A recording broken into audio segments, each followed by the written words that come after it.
utilisé pour lui-même, pour sa joie, pour sa gloriole, il va utiliser des objets consacrés au Seigneur et des choses profanes. Et là, Dieu sera irrité. Non seulement il va le faire, mais il ira très loin en glorifiant ces dieux, une forme d'usurpation. Et Dieu lui dit, mon ami, ce que tu as commencé, tu vas pas le terminer, c'est fini pour toi. C'est fini. C'est fini. Je t'ai pesé, il a trouvé léger. Toi qui te crois tout puissant, tu es léger. Mais tu ne vaux rien. Ta vie n'a plus de sens, elle ne vaut rien. Elle ne vaut. Donc tout ce que tu auras fait, c'est fini. Ton règne est fini. Fini, mais ton royaume sera divisé par. Voyez-vous, mes chers amis, c'est important.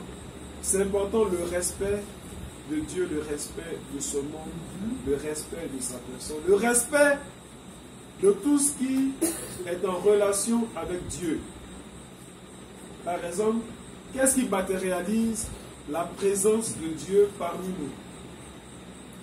Qu'on doit respecter. Ne parlez pas du prêtre.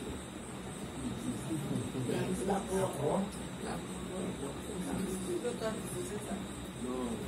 D'abord, avant tout ça. Là, non. Quoi? Le quoi? L'église. Ah oui. Le temple, l'église. L'église, ce lieu-là, ce n'est pas un lieu quelconque. C'est la maison de Dieu, parce que ce bâtiment est consacré au Seigneur. Voilà pourquoi tout lieu de culte est bien pour... Quand on profane ce lieu, tout de suite les gens sont en branle. Quand ils rentrent dans une église, un temple, une mosquée, tout de suite, c'est les endroits où on ne va pas toucher. On n'aime pas comme ça. Sinon, tout de suite, tu commences à mettre en émoi tout le monde. Donc l'église, c'est vraiment le lieu qui est consacré au Seigneur. Donc on ne peut pas faire ce qu'on veut dans l'église. Ailleurs, c'est dommage. Pour des questions de recherche de fonds, on organise des fois des concerts profanes. Moi, il y en a plus en France. Concerts profanes. On vient, on dit non, mon père, on va enlever le Saint-Sacrement. Mais ils enlèvent, en fait, non. Ce n'est pas le sacrement qui est dans l'église consacré. C'est tout le bâtiment qui est consacré. Et avec ou sans tabernacle, tout le bâtiment est consacré. J'ai vu une église du Moyen-Âge, belle église, hein? Mais vous avez quoi? Vous avez en 2011-2012. Là, j'étais là. Et ils ont fait des expositions, des tissus, c'est les stylistes là. Voilà. Avec moi, tissus. Dans l'église, comment on fait la messe là?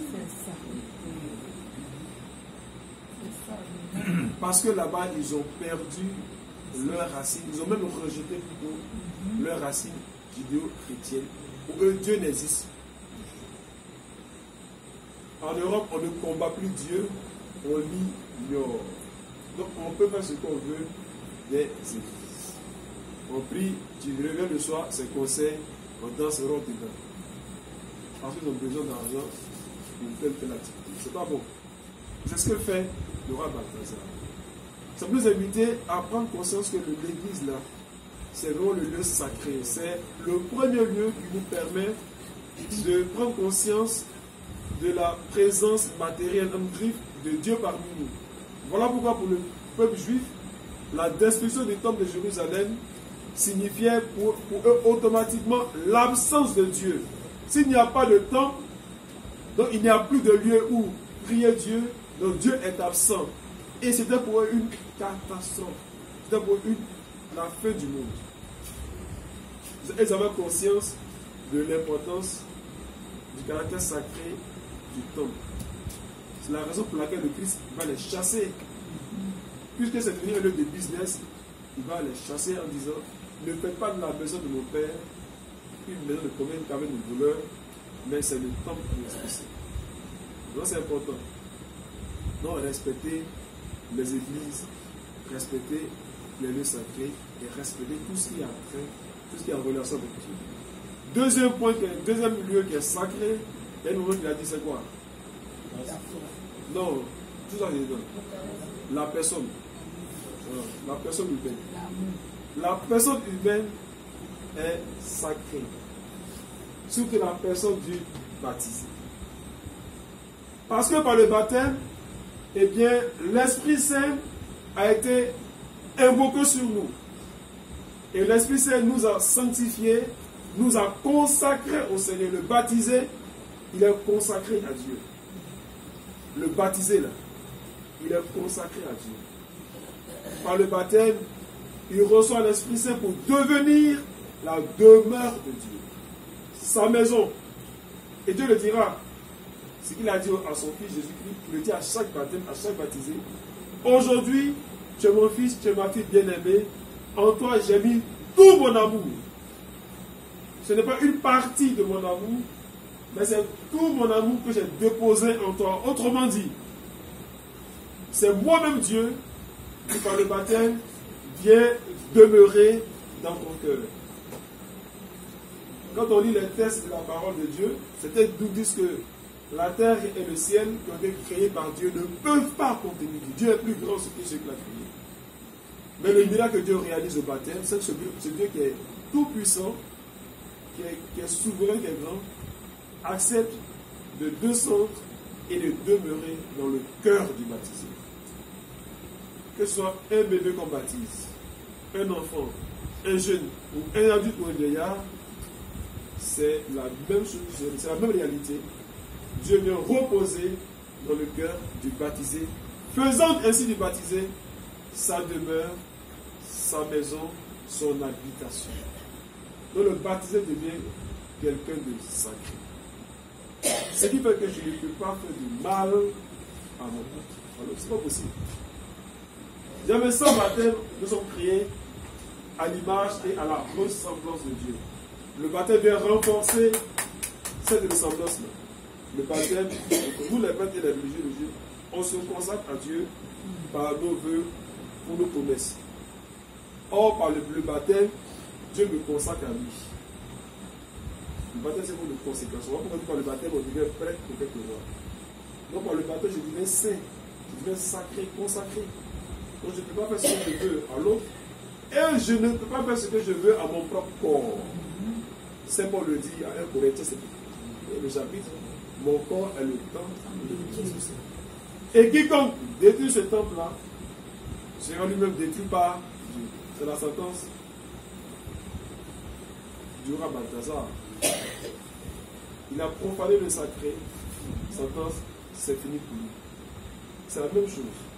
Saint Paul dit, si tu détruis ton corps qui appartient au Seigneur par le baptême, qui est consacré au Seigneur, toi-même tu seras. Donc mes chers amis, écoutez bien. Votre corps là, ce n'est pas n'importe quoi. C'est sacré. Donc on ne peut pas faire ce qu'on veut de son corps. On ne peut pas faire ce qu'on veut de son corps. Surtout quand on est baptisé. Ce qui profane le corps qui est sacré, c'est le péché. Donc demeurer dans la complaisance du péché. Je suis dans haut, je nage dans le cœur. C'est quoi donc mon péché lui? C'est pas là.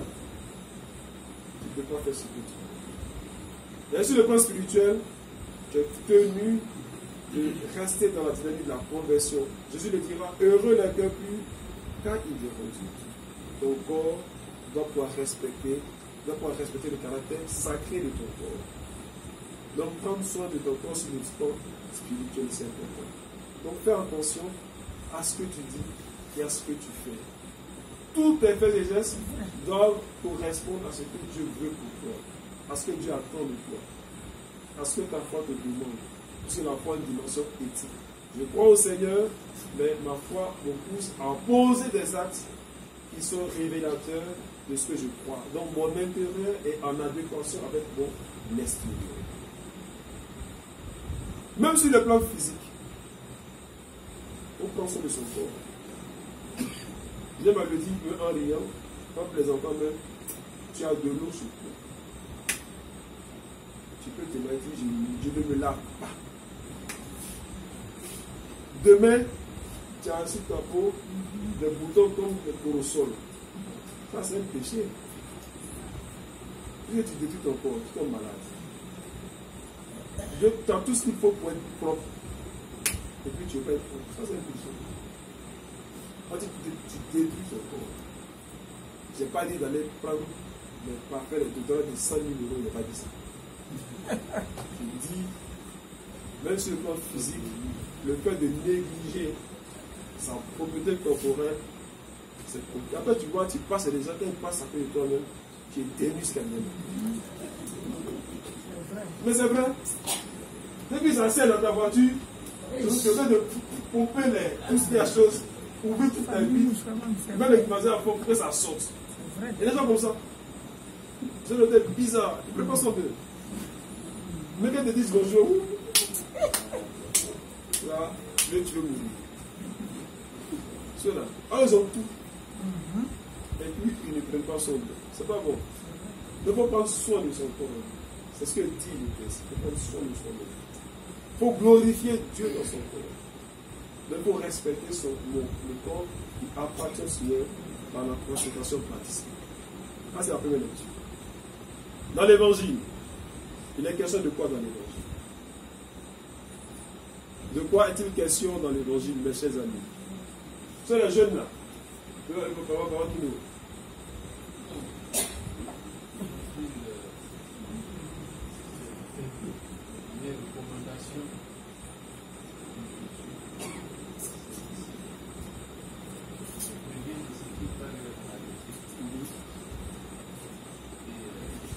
Et qu'est-ce qui va leur arriver?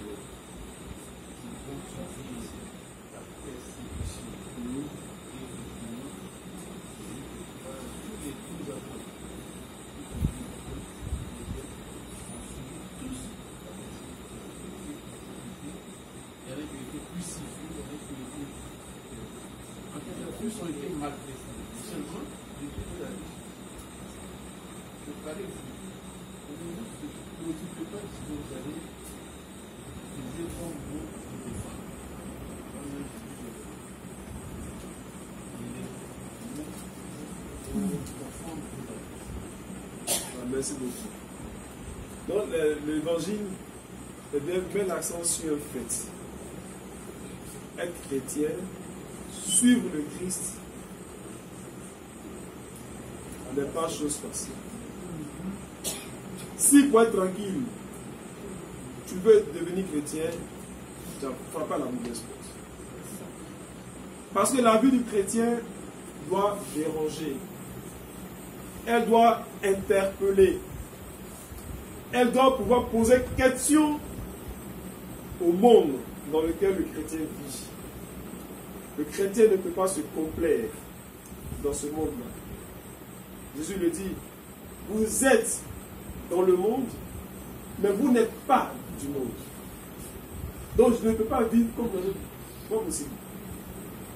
Si tout le monde vole, si je ne vole pas, je vais voler sur nous.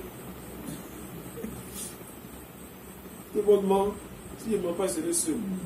Dis la vérité, nous, si les choses, ce n'est pas grave. Donc le chrétien doit pouvoir poser une question. Sa parole dérange. C'est vrai que quand on est chrétien, on voudrait que notre message puisse être accepté par les autres. Et je parle de Jésus-Christ, je l'annonce dans ce que je vis, dans ce que je fais. Et mon projet, c'est que ce message puisse être accepté par les autres. Or, ce n'est pas toujours vrai. Celui à qui tu t'adresses, il peut dire oui, il peut dire non. Et il peut même te dire non violemment. Parce que ce que tu dis le dérange, le gêne. Parce que la parole de Dieu que tu proclames est une lumière qui éclaire le monde. Une lumière qui vient pour chasser les ténèbres. Or, certaines personnes pourraient rester dans les ténèbres. Parce qu'on ira dans une étude dimanche prochain. Certaines personnes pourraient rester dans les œuvres des ténèbres. La parole de Dieu, c'est un miroir qui me montre que je suis avec ce qui est bon et ce qui est mauvais en moi. Donc quelqu'un qui est habité par la parole de Dieu tout ce qu'il dit, tout ce qu'il fait, eh bien, dérange les autres. Donc, ils vont te persécuter, ils vont te pourchasser, ils vont t'insulter, ils vont se moquer de toi, ils vont te mettre au chômage, ils vont te renvoyer, ou bien tu ne vas jamais avancer, et le petit qui vient là, puis toi-même tu as formé, le mec qui ne vaut rien, quand il fait les affaires du patron ou de la patronne, lui, tu vois, il a la il devient ton patron. Parce que toi, tu es resté honnête, fidèle à ta foi. Donc ça, déjà m'avait dit, quand tu dis oui au Christ dans le baptême, tu dis oui aussi à la croix. Or la croix là, ce n'est pas la plage. La croix, c'est le bois, il y a des épines dessus, ça peut te torcher, mais tu es obtenu de marcher, d'emprunter cette croix-là pour aller jusqu'au bout. C'est ce que dit l'Évangile. C'est par votre persévérance que vous allez obtenir la victoire. Et vous le savez mieux que moi. Chacun ici a son expérience, a son vécu chrétien. Il sait que dans ce vécu-là, eh bien, il a été persécuté d'une main d'une autre par ses proches, par ses amis. Moi, j'ai un ami qui est mort aujourd'hui. On a fait le séminaire ensemble, un ami Kachola, dans des familles musulmanes. Quand il a décidé de donner sa vie au Christ, de changer de religion, de devenir chrétien et de se croire prêtre, mais sa famille l'a abandonné. Lui, il a mis sa famille l'a abandonné totalement. Ils l'ont chassé, mais ils l'ont réuni. Donc, c'est des personnes qui l'ont recueilli et qui sont occupées de lui jusqu'à aujourd'hui. C'est comme ça. Il a fait le plus fort, mais il est resté fidèle à la foi en Jésus. Il faut rester fidèle. Il ne faut pas changer comme un caméléon. Il y a des chrétiens caméléons et des chrétiens comme les doliprane effervescents. Oui, quand ça marche pour les chrétiens, par contre, ils ne sont pas chrétiens. Même comme quand vous avez quelqu'un, c'est des chrétiens essuie-glace. Il pleut à gauche, à droite. Maintenant, les nouvelles voitures, il y a les essuie-glaces là, devant, derrière. Donc, lui, à tout moment, il change son nom. Mais comme les vieilles voitures, il n'y avait pas d'essuie-glace. Il dit nos parents. Vous êtes chrétiens, qu'il pleuve, qu'il neige, qu'il fasse chaud, quelles que soient les circonstances de votre vie, restez fidèle à votre foi. Vous allez souffrir, c'est vrai. Mais la fidélité, ce n'est pas ici, c'est humain. Est-ce que je serai avec Dieu ou sans Dieu? C'est ça le problème. Si tu penses que ta vie se limite à la terre, il n'y a pas de souci, tu peux changer comme tu veux, comme on change les vêtements. Mais si tu es conscient de ce qui t'attend après ton passage ici-bas, alors tu es tenu de rester fidèle à ta foi. Parce que comme dit le Christ, si tu me renies, si tu parles de moi, hein, si tu m'acceptes, si tu me confesses devant les hommes, moi aussi je vais dire que tu m'appartiens devant les anges de mon Père. Mais celui qui me renie devant les hommes, moi aussi je vais le renier devant les anges de mon Père. Et même mes chers amis, que le Christ ne vous renie jamais. Quand vous regardez, il puisse trouver en vous sa joie et qu'il puisse trouver en vous son nom, parce que son nom a été évoqué sur vous. Quand tu es baptisé, le nom de Christ vient se marquer, se coller à ton nom. Nous sommes tous marqués du Christ. Comme dit Saint Paul, nous avons revêtu le Christ. C'est notre vêtement. Si tu veux, tu enlèves ce vêtement de Christ. Si tu veux, tu le gardes. Mais mes chers amis, n'enlevez jamais ce vêtement que le Christ. Gardez ce vêtement et le Christ vous portera aujourd'hui, demain et toujours, parce que même vos cheveux, il les connaît tous. Amen.